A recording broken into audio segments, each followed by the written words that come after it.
The book is called Inglorious Empire, What the British Did to India. Its author, the Indian politician and former UN diplomat Sashi Tharoor, joins me now. Sashi, thanks so much for coming. Good to be with you, Afshin. Yeah. You implicitly compare the British Empire to the Nazis when you talk about atonement, how Chancellor Willy Brandt knelt at the Warsaw Ghetto. Take us through some of the atrocities. Gosh, there were plenty of them, I'm afraid. I mean, they were the direct atrocities, the actual killings of people. 35 million, you said. 35 million Indians died in totally unnecessary famines because of British policy. The British had an active philosophy that they will not intervene in famines.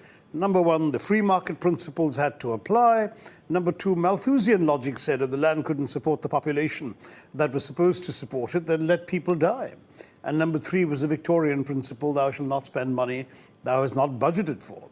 So on all these grounds, the British approach was not to help in famines, and where India had traditionally had a culture of charity where the rulers aided people in times of drought and other kinds of agrarian distress, what we saw with the British was a policy in which people were carelessly allowed to die, and what is worse, when the British they exported grain from the very places that people were starving in order to fill the markets in London. Equally appalling, when somebody tried to help, they were prevented from doing so. And I've recounted instances in which even a few kindly Englishmen were essentially threatened with deportation back home if they helped the people who were dying of starvation.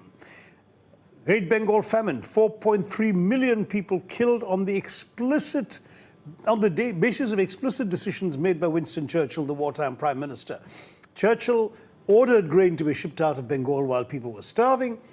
When Australian ships laden with wheat showed up on the port of Calcutta, they were not allowed to disembark their wheat. They were ordered to sail on to Europe, not to feed sturdy Tommies, Churchill's phrase, but to augment the buffer stocks and the likelihood of a future possible invasion of Greece and Yugoslavia.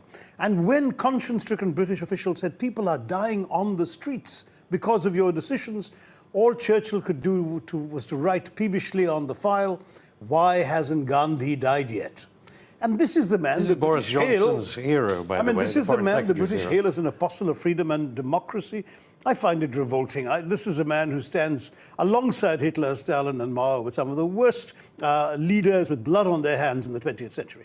There's no excuse whatsoever for the prevailing racism to excuse Churchill's conduct on that basis. Well, I mean, is racism something you ever want to excuse? He dismissed all Indians as a beastly people with a beastly religion, forgetting we had several beastly religions, actually. When confronted with news of the famine, he said, oh, the starvation of anyway underfed Bengalis matters much less than that of sturdy Tommies. And this was the kind of language he was prone to.